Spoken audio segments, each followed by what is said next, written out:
Hey guys and girls, welcome to another Sunday afternoon chat on a beautiful Sunday afternoon here in Oklahoma. I'm doing something a little bit different. I've got my Bible with me. Now, I want to make a disclaimer right here. I'm definitely not an ordained preacher. I am an ordained deacon in a Baptist church, but I'm definitely not a preacher. But I do have my Bible with me. This is the Bible that I take to church. I leave it in the car during the week. I read another daily Bible that I keep on my desk all the time that I read from every day. This one I use only in church. As you look through this Bible, it is written on and scribbled on everywhere, and it's got all the times when preachers preached a sermon where I was, and it's many times I've been all over the nation, and in various churches. And as I look through there, and I happen to see turn a page, and I see on there that I was in, Florida, somewhere in Florida, Clewiston, Florida that day, or wherever I was, and the name of the preacher that preached that sermon. And it really gets a lot of neat memories. But it also, as you look back and you see 15, 20 years ago, and I don't even know when I got this book, this particular Bible, I think it's probably one that my wife gave me. It looks like right here that, it's not been that long ago. This Bible right here is relatively new. This was presented to Jimmy Houston by Chris Houston. Christmas 2015. That's right. Only 8 years ago that I've had this book right here. So you look back there and you see sermons, and I would just wear Bibles out. I just wear them out. That's the deal. I just turn the pages in there so much I just wear them out. But I'm going to look at the Bible a little bit. I don't normally do that. Definitely not going to preach a sermon, so don't turn this thing off right now. I didn't want to mention right off the bat, we're not going to talk about the deer. Chris, we gave an update on Chris this week. If y'all didn't catch it, be sure to go catch that little heart-to-heart talk about Chris. It's been 2.5 years since Chris had that stroke. We've got deer videos on Wednesday and Thursday and Friday and Saturday, 4 brand new videos every single week. So we're covering the deer a lot and some of the things we're doing at the ranch. We are going to start taking orders probably tomorrow. I got to do some last minute double checking on that and make sure, and I'll give you all some numbers. I'll probably post that as soon as I can find that out. We'll start taking orders for pecans, so you can start ordering your pecans. Many of you have been asking about that. The trees are loaded this year, big old beautiful pecans. We've had a lousy, terrible harvest the last 2 years, and but this year looks like it's going to be a good one, so we might have a little money put in the bank, but pay for everything that we do with those pecan trees throughout the year. We spent a lot of money on those trees this year, trimming, cutting all around, and many man hours out there. Apache and a man we've had hired to help. A couple guys we had hired to help. But we got the orchards looking beautiful. Still got a lot of mowing to do, and we'll be harvesting those pecans here about another, I don't know, maybe another week or 10 days, couple of weeks, something like that. But we'll probably be shipping out orders maybe by the end of the month, the first part of next month. So you want to get your orders in quickly. We'll ship them out in the order that we receive them. And every year we get more pecan orders in. So we're looking forward to being able to help y'all with some really great pecans. It looks like we're going to hold the price the exact same as they were last year. Now, that'll start out. I don't know. As the market changes on these things, and as the market changes, we may have to change a little bit also. We've been fighting this shipping, this freight. That's one of the reasons you're paying so much for everything at the grocery store is and everywhere else you buy anything is it costs a lot to ship things. I know the price of gasoline went down a little bit this week, which is great. But it's still, around here it's about $1.50 higher than it was back when our current president took office. So we're still paying an awful lot of money for fuel. We should be paying about half of what we're paying right now, to be honest with you. We should be burning American fuel. We shouldn't be burning fuel from foreign countries. We just shouldn't be doing that here in this country. But I'm going to get off that soapbox, Oxer. I did want to mention I have an appearance this coming week. This coming Friday the 13th, I'll be in Kalispell, Montana, and I've been looking forward to this trip for a long time. My friend Luke Taylor went out there and started a church, Veneration Church, and it's just done great. I mean, the church has just grown incredibly well in just a very few short years. And I'll be out there on a big, I think they call it a flathead beast feast. I don't know if I have that name correct or not, just right off the top of my head, but I think it's a flathead beast feast. It's at the fairgrounds there in Kalispell. I don't think the church is quite large enough to hold this event, but it's in Kalispell, Montana. I'll be there Friday night, the 13th. It's going to be a wonderful event, a lot of door prizes, some fantastic music, and I'll be speaking there that evening and just having a great time meeting all of y'all. If you have our Catch of a Better Life book, be sure to bring it, and I'll be happy to sign it, autograph for you. If you want to get one, you probably don't have one to get one now if you order them from us, but maybe you can get one out there at a Hobby Lobby or a Books A Million or someplace like that. But this is kind of a little bit of a bittersweet trip because I was really looking forward to going out a day or two early and spending time, but that just didn't work out as the schedule has transpired. My daughter Sherry and her husband Jack are getting ready to go to Israel, which is not good. And Israel is one thing I want to talk about a little bit on today's Sunday afternoon chat. Uh, but I'm discouraging them for going to Israel, but they're leaving to go over there. Actually, the same day that I am, Friday the 13th, they're going over to Israel, and they've got a great trip planned over there. But that country is now at war. We are basically at war with them. So this is the second war that we've been involved with in the last couple, 2 or 3 years, and it's not good. It's not good at all. And I saw just a little while ago that they had upped the death toll to at least 700 people in Israel. And this is not counting the retaliation that happened. And might be a really long, bloody war, and America is involved in that war. We're sending warships there right now, and I want to talk about that just a little bit. But I will be in Kalispell, Montana. So if you're anywhere within a couple of hours of there, be sure to come over there and visit us next Friday night, Friday the 13th. Friday the 13th. It's a lucky night, not an unlucky night. Friday the 13th, Kalispell at the county fairgrounds. It's a great event out there. Free event. So you're gonna feed. You're gonna just have a wonderful time. So bring your friends, bring your whole family. Have a great time at Kalispell, Montana. Veneration Church. It's a great event. The Flathead Beast Feast. I think I've got that right. The appearance we had for the following Saturday at in Tampa has been canceled. That tournament, that event there, that they've got a new pastor, I understand, is what they told me, and they've had some schedule conflicts come up, and I don't know, I guess somebody scheduled some things in the building that we were using there at that church brand, but that's a great church, a fantastic church here at Tampa, and they were going to reschedule that for a later date, is what they told me. So I will not be there. So if you're planning on being there for that big men's night out on the 21st, which is the following Saturday, I won't be there. Then nobody will be there. They're not having that event. So we're not having that event there that night. But we will be in Kalispell, so plan on being there if you're up there in Montana. It's going to be a great event. I'm really looking forward to being up there. Only going to be there for that Friday and a bit Saturday, and I'm going to get back home and take care of my beautiful Chris. But anyway, that's going to be a great event. I've been looking forward to it for a long time. Killing me that I can't spend another day or so out there and go fishing and enjoy Montana. That's just an incredible, wonderful, beautiful place. And Kalispell is one of the prettiest and most beautiful places around down there. So anyway, one of the things I wanted to talk to you about, and we're not going to talk about deer, Chris, or anything else on this Sunday. I want to talk to you about the fact that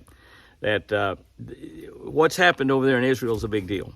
That attack on Israel with, I guess I heard a statement, I don't know if it's right or not, but I heard a statement, thousands of rockets shot into Israel, hundreds of people killed already, many people taken hostage. We paid $1 billion apiece to have 6 hostages given back to the United States. We're tickled to death to have them back, but now many more hostages were taken.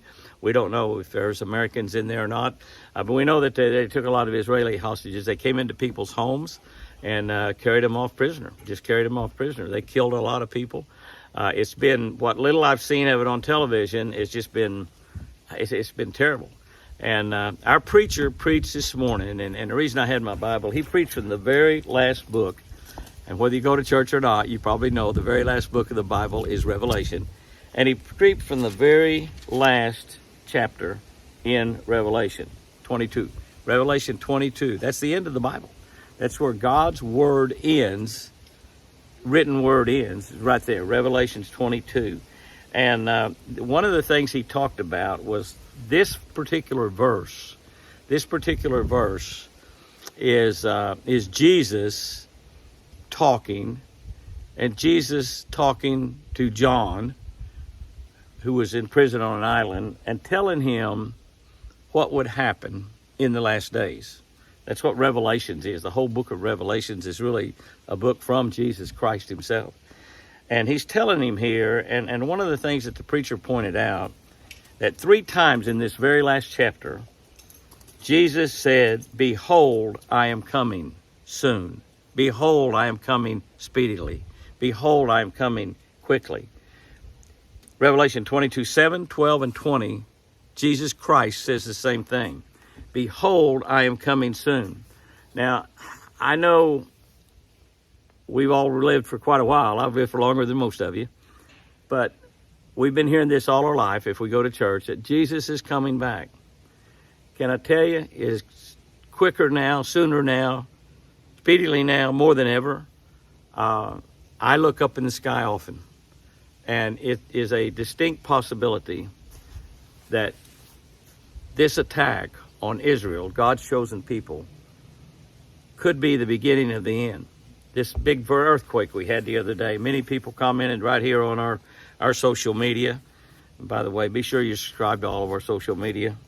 Many people put on here the other day, mentioned in there about the earthquake, and that's biblical, and that's the beginning of the end of time, when Jesus is coming back. And Jesus is coming back to take his chosen people, you and me and all the other people that have Jesus Christ as our personal Lord and Savior, one-way trip to heaven with him. It's when the dead in Christ will rise and be reunited. Their bodies will be reunited with their souls. This could be. We're closer now than ever. We know that. And I've got a lot of favorite stories in the Bible. And one of them came to mind as I was listening to our preacher, Chopper McCartney, preach this morning on this chapter, this last chapter, this last book, this last chapter in the Bible. I thought about Hezekiah. And I thought about Hezekiah when he got sick, King Hezekiah, and the prophet was sent to him to tell him, King Hezekiah, you're not recovering from this illness. You're getting ready to die. Set your affairs in order. Get right with God. Now, if all of us knew that we were about to die, probably everybody just about going to want to be right with God. We want to be right with God. We want to be saved. We want to make sure that we're going to heaven, not to hell. If we knew we were going to die, well, we are going to die. We know, but that's not imminent, maybe. But then again, it might be. So I think about that, and the thing I like about Hezekiah, of course, is the fact that Hezekiah fell on his knees. He said, God, please, give me more time. Give me more time. Remember what I've done to you. Start bragging on how good a person he had been to God. God knew how good a person he'd been. But God gave him 15 more years, and that's what we really like about Hezekiah. But the thing that we really ought to realize about Hezekiah is that God sent a prophet to tell him, make sure you are right with God. God has got preachers in the pulpit every Sunday in every church in America, all over the world, telling people the exact same thing. You need to get right with God. And all I'm saying is, Jesus could be coming back every day, any day now. And the things that's happened, like over there in Israel, we have the capability. All of this stuff about climate change, of course, is simply a money grab, moving money to a certain group of people. Our climate's controlled by God. It's not controlled by politicians or whomever, or no carbon experts or all that kind of stuff. That's all just about money and political power. But one thing we know for certain is that God is coming back. Jesus Christ is coming back. And we know that when it happens, there's going to be a big calamity here on this earth. When God's people will go to heaven, it's called the rapture, and they're gone. And the ones that are left are simply left behind in the chaos and destruction and the terrible things that's going to happen thereafter. And they're all in this book. You can read about all those things. And it probably explains, as it talks about in here, it probably explains a world that is destroyed by nuclear power. I believe. It may be just God throwing fireballs on the world. I don't know. But we have so many nations right now that has that button like the United States has. You can push that button and start a nuclear war. Putin can do it. Many nations can. China can do it. India can do it. A lot of nations have nuclear power. Iran is just that close.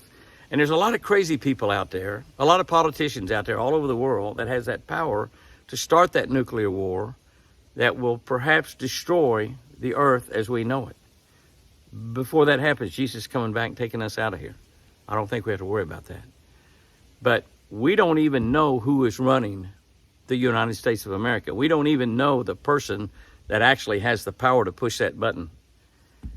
And we've got to the point in this country where most of our politicians are doing things because of politics. And I'm not picking on Republicans or Democrats. We just saw the Republicans do something in the House this week totally because of politics. And it was crazy what they did. It's crazy what they did. So we see it on both parties. We see very few people that are in Washington making the decisions for this country that really have you and me in mind when they make their decisions. They've got politics in mind when they make their decisions. So it's not, if you're a Democrat, now you're blaming the Republicans. If you're a Republican, you blame the Democrat. But can I tell you, there's a bunch of them up there in both parties that feel the exact same way. They really don't care about you and me. All they care about is politics. And if they believe that it will help them politically, whomever's running this country, they might push that button. The maniac, the crazed maniac that destroys the world could be an American. Could be right here in Washington, D.C. It might not be Putin. It might not be somebody in India. It might not be somebody in Pakistan. It might not be somebody in Saudi Arabia or Iran. It might be an American that starts that. I don't know. But here's the deal, and this is the thing that I wanted to just go back to what the prophet told Hezekiah. Get your affairs in order with God. Make sure you're right with God. Because once that trumpet sounds, once Jesus comes descending on earth, and we see him in the heavens, all eyes will see him. Once he comes, if you are a saved, born-again Christian, put your arm up there. Put your hand up there and tell Jesus to take a hold, because you're going straight to heaven. But if you are not right with God, we may very well be living in the end times. My mama always thought when Jesus came back, he would come back on Sunday. My mama's been in heaven for quite a while now, and she doesn't even know when Jesus is coming back. Only God himself knows when he will send Jesus back to this earth. But my mama always worried if she had to miss church for some reason on Sunday. She said, this might be the Sunday that Jesus comes back. Well, today's Sunday. It might be the Sunday that Jesus comes back. So all I'm saying, guys and girls, make sure you're right with God. Those of you that are older, it's a much easier decision because you know that you're closer to death. But can I tell you, it doesn't really matter how old you are. My beautiful wife, Chris, 30 months ago, was walking around perfectly healthy when I left and went to Alabama. She came that close to dying and going to heaven. God spared her because of prayers, actually a lot of prayers by y'all. Hundreds of thousands of prayers by y'all. I was praying really hard myself, constantly. But I heard this morning before I went to church on the Oklahoma City News that there were 3 people killed in a car wreck this morning in Oklahoma City. I don't know where they were going. Might have been going to church, some of them. I don't know. 2 different cars. I think I heard, I'm not positive, but I think I heard that one went through one failed to yield, went through a stop sign or failed to yield or whatever, hit another car. 1 person killed in one car, 2 in the other. I don't know the age or whatever. My preacher did mention this morning that he's doing a memorial service this week for a young person right here in this county. So you don't always get to live your life out until you get old. You can't always wait and say, I've got plenty of time to get right with God. You need to be right with God right now. And can tell you also, when you get right with God, your life is going to get better day by day by day by day. God will create in you a better person. He will create for you a better life. But whatever all of that happens here as we walk through this earth, it's minuscule when you think about eternity. And like the prophet told King Hezekiah, get right with God. You're not going to recover from this illness. Now God relented and gave him 15 more years. But the things that's happening in this world right now, earthquakes that kill thousands, a war started with God's chosen people, Israel, which automatically brought the United States into that war. Another war in Ukraine and Russia, which the United States chose to be in that war, chose to finance that war. I don't know how many wars we will be in, but one day Jesus is going to come riding on that cloud. That trumpet's going to sound. It will be too late to get right with God. In an instant, my beautiful Chris had that stroke and hit the floor, and her life has been changed. Her life was almost taken. In an instant this morning, somewhere up around Oklahoma City, 3 people went to be with God and went to be with the devil for eternity. So all I'm doing is just encouraging this Sunday chat. Get right with God. Get right with God. Because the time that Jesus is coming back could be any day. My mama might have been right. It might be a Sunday. But it could be a Monday or a Tuesday or a Wednesday. But when he comes back, those of us that are ready are going to be so thankful we're ready. Those that are not, it's going to be horrible, awful. Guys and girls, have you a great week out there. Remember, I sure do love you.